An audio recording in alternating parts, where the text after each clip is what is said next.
Hey, everybody, welcome to this episode of Real to Real Talk mini show. Still working It's on a title for mini these. show on Maxi Force or That's- Maximum Effect. I don't know. We'll figure. Yeah, We'll figure it out. there's going to be a good tagline eventually. Don't worry Yeah, about it. yeah, absolutely. We are here, Paul, to talk about another real quick review. Yeah, we can't let the movies are coming fast and furious. No reference to a prior or a completely different franchise intended. Movies are coming fast and furious, and we need to keep on top of them. So we're just gonna come in here, do some live. This is what we think of, and Right. what movie do we got this week? We previewed it, we teased it earlier with when we did our Mortal Kombat review, so shouldn't be a surprise to anybody. Well, at least to the few that were watching, and it's funny because I'm actually taking a moment. You can see that I'm typing. I'm making sure that I put the title up properly. Okay, because this has long been a thing with these films and books. It's Tom Clancy's Without Remorse. Correct. And so here to we are.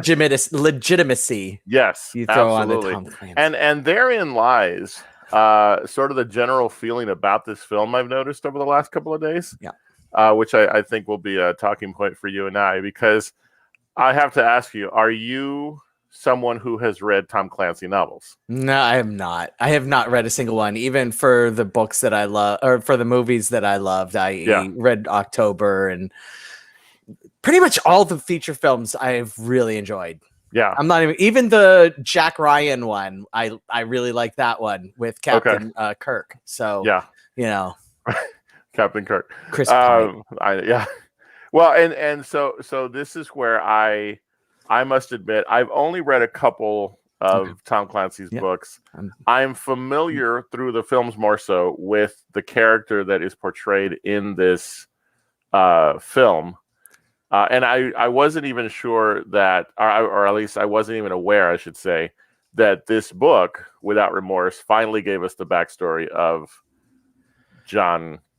I don't know that it hurts to give like the because then we'll jump. The name at the end of the character is who we know from having from the films and the books, obviously, that he is the contact that Jack Ryan most often goes to when shady things need doing.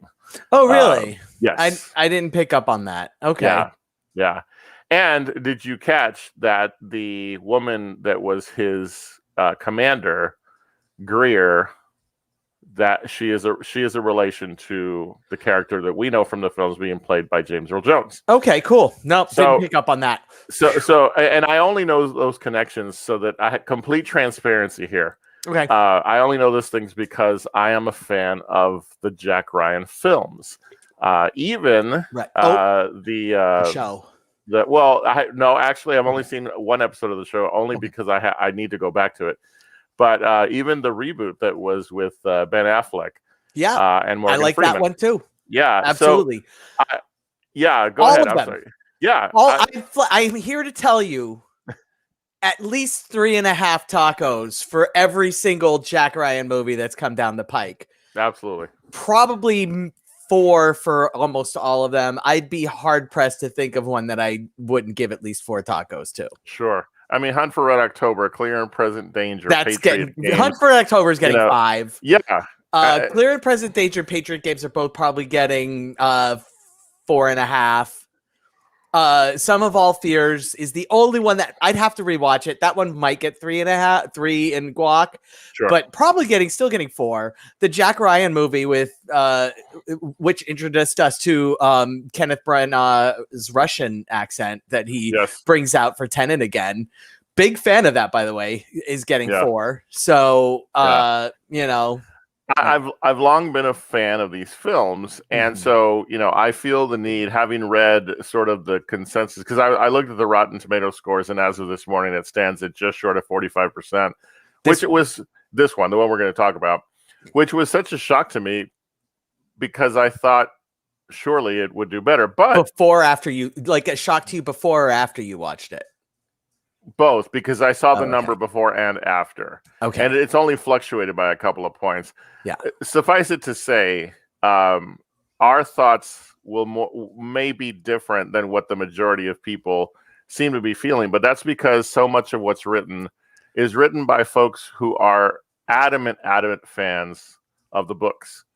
Okay. And so I was already interested to see your thoughts, because I wasn't sure if you were someone who had read the Clancy novels, because I'm not. I've been keeping them my thoughts away from you on purpose, so that this would be. I'm saving it for the pod. Although, oh yeah, I did go on a different movie board that I know that you're not on, and say a few things. So, but I knew I'd be safe with that one. So yeah, I thought we would start with the fact that Michael B. Jordan. I mean, I really appreciate his work. Yes.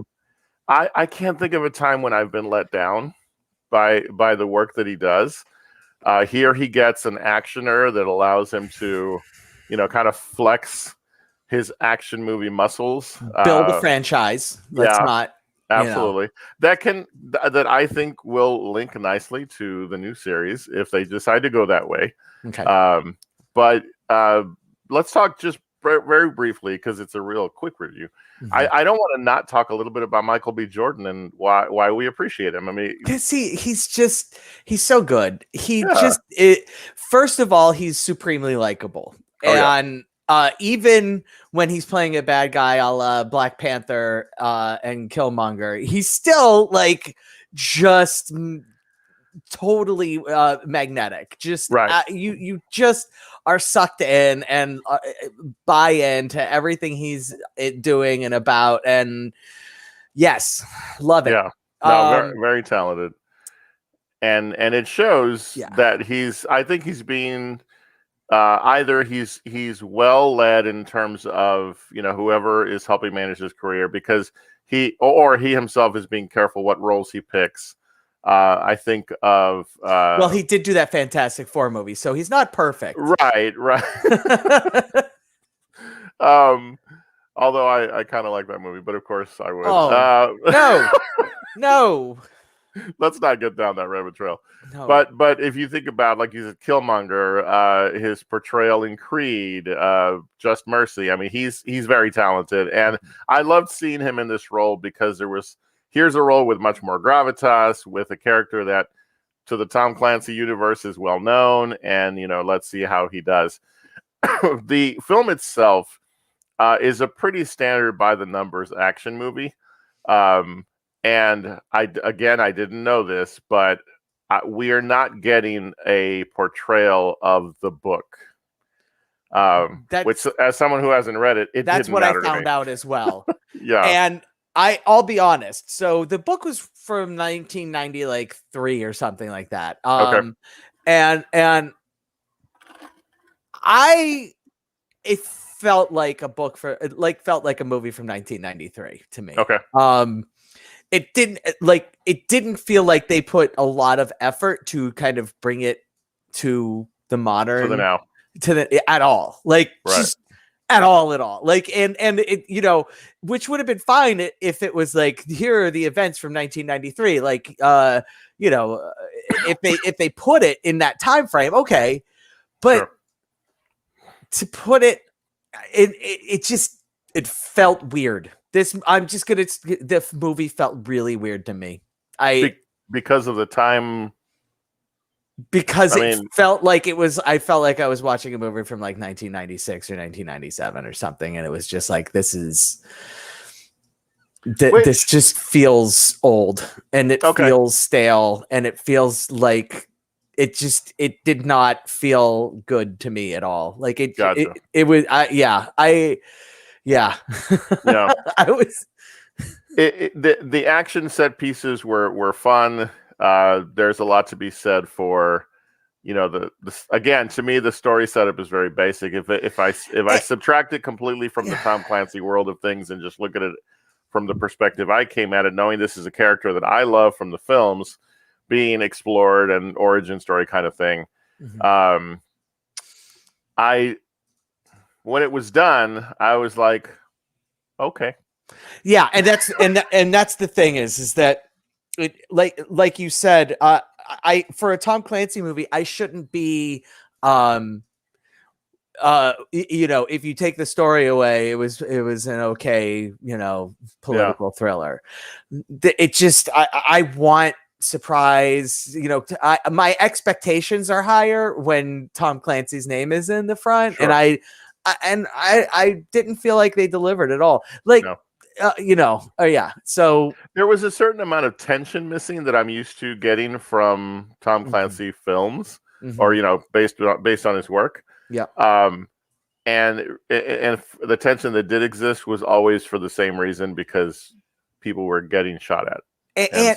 And they didn't establish the stakes at all. Like the stakes seemed small, even though they were trying to imply that the stakes are huge. Like another war could start but it didn't feel like that. It was just like, I don't know why, like where, who's show me the importance of what's going on. And, right. Well, and I think the other thing was that might have fed that is that when there was exposition to try to explain these things, it was so brief that it didn't really come with impact. Mm-hmm. Were thrown. Without giving too much away, since it just recently came out. There's that typical action movie trope of the red herring villain, and it's just, there was something that if I even attempted to rank this in sort of my Hall of Fame of action films, it wouldn't even make the top 10. It wouldn't make my top 100. I mean, well, and if we're talking action films, that's a huge genre. And sure, I mean, spy thrillers, just say spy thrillers, and it's not in my top 50 or 100. It just was like, it fell flat. Like I was so like, a lot of times there will be a movie where, and Mortal Kombat's a perfect example, where I know it's going to be a dumb movie, and there's just a really basic level that I'm looking for. Right. I'm not going to grade Mortal Kombat on the same curve, as I might, grade Nomadland or something. It's just, like, just give me the red meat and I'm happy. And for Mortal Kombat, it didn't even give me the red meat. This one, I had expectations. Like, I was super excited about this movie. I expected it to be good. And I did not feel like it fulfilled my expectations at all, other than Michael B. Jordan. Like, if you enjoy Michael B. Jordan, I'm glad we talked about him first, because he really is fantastic throughout the movie, and he's doing the most that he can. But I didn't just the script just wasn't there, and the direction felt like it almost felt like the production value felt like a made for TV movie from 20 years ago. It just was like, ooh, that's a great point. That's a great point. It's just. Having read a synopsis of the novel earlier, this was after the fact. Okay. We've had this discussion before, Paul, when we're talking about a film that comes from a book or source material, that there's a story that was missed. Right. If this was truly to set the character of John Kelly, eventually John Clark, again, we have I don't know if it was a budget issue or what the case was, but there were so many other stories that could have been told, that would still have brought the same, because this character, over the course of the books, obviously, but also in the films, played by Liev Schreiber in a couple of films, Willem Dafoe alongside Harrison Ford. This is a character that, if you watch the movies close enough and you kept up with the franchise in whatever form it took, he was always the character that you were like, it was integral to the plot.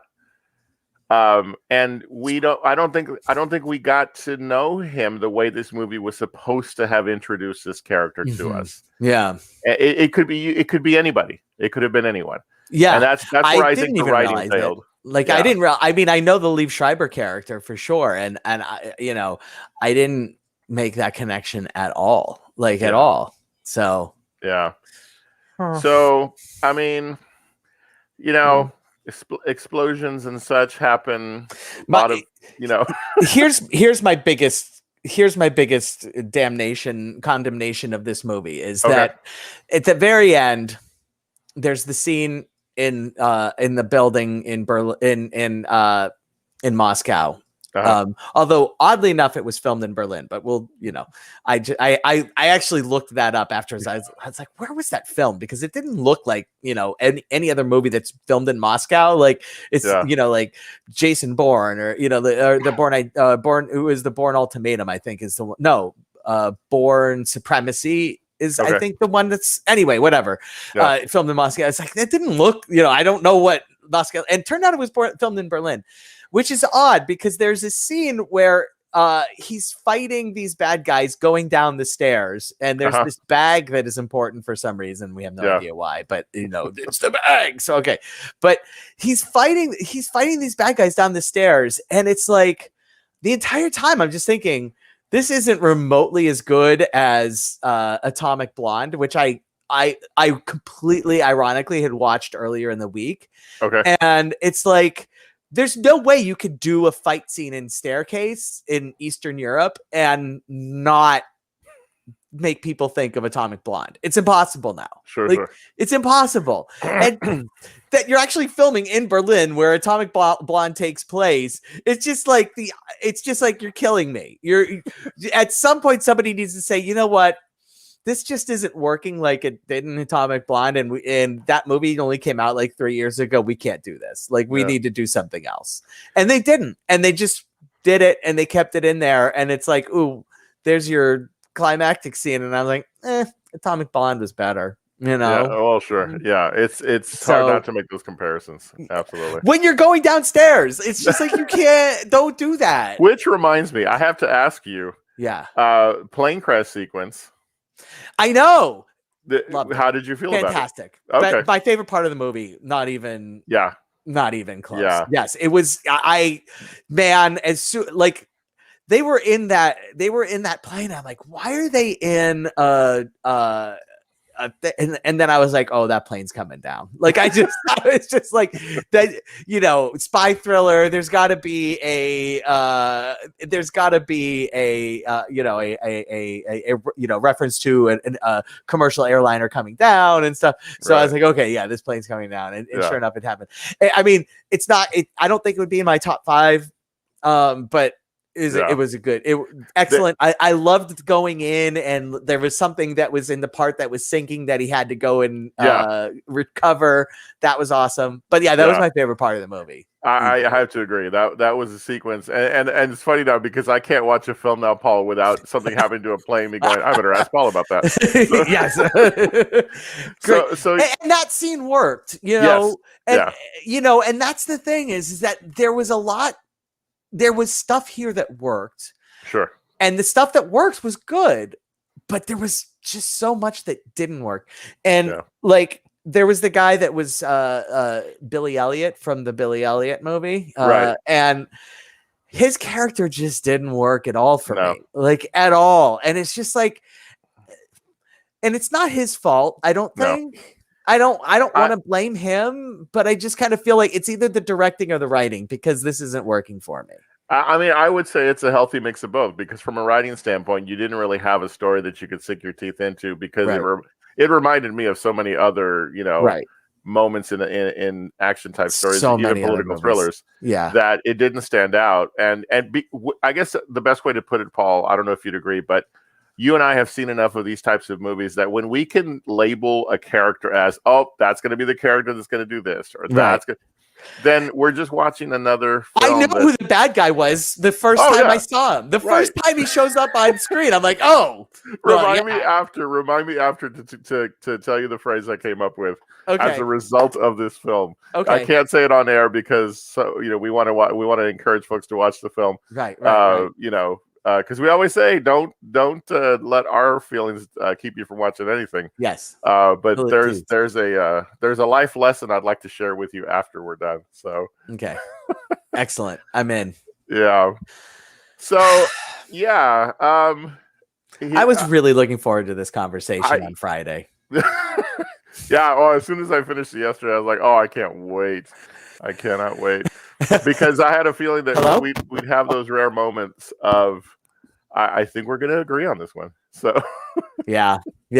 I was worried. You started out and it sounded like you were going to really like it. And I'm like, oh no, this is not going to go well. I'm going to have to tell him this movie was not that good. No, yeah, I had to establish the fact that I'm a big fan of all the Jack Ryan movies, but also not a reader of the books. And so, so we'll always share with folks that are watching our rating system on these mini reviews is the same as always. 5 tacos is the most a movie can get, plus guac if you want to add a little more love to it.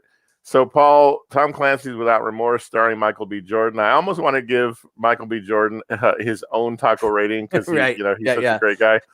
But your thoughts on Tom Clancy Without Remorse? What would you rate it? It's getting 2. I'm going to give it 2 tacos. I think that's really what it deserves because it doesn't totally stink. There's enough here to be semi-entertained throughout, but it's definitely and honestly, I want there to be a sequel, but I just hope they give it to somebody who can do something better.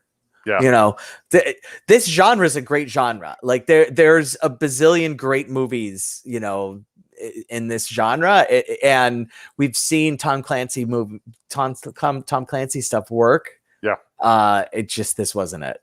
Yeah, no, I agree. I came in, the guac doesn't get used today. I'm landing a square 2 tacos myself as well. It's one of those movies that if you have it on, you know, maybe while you're having dinner, you'll get sucked into it. Maybe. But by the time you finish it, you'll be like, okay, well, I've seen this before in so many different ways. So many different ways. Which is a shame because Tom Clancy's writing, from the little bit that I'm familiar with, is pretty darn good. So that's what I understand. Yeah. You know.